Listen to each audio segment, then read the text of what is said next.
Beli tiket pesawat ke Singapura diskon hingga Rp400.000 untuk libur Lebaran 2022. Dilansir dari tribuntravel.com, punya rencana libur Lebaran 2022 ke luar negeri? Jika ya, kabar gembira bagi traveler yang ingin libur Lebaran 2022 ke Singapura.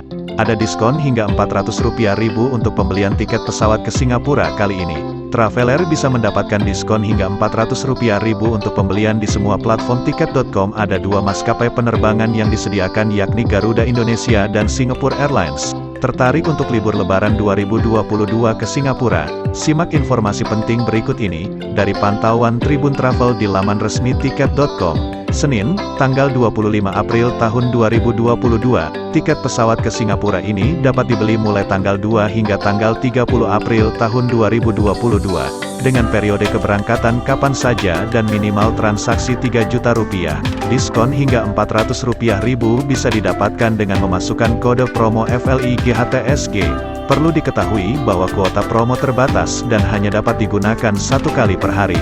Menariknya, traveler bisa menggunakan semua metode pembayaran.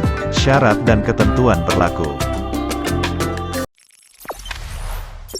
Jangan lupa subscribe, share, komen, dan like ya!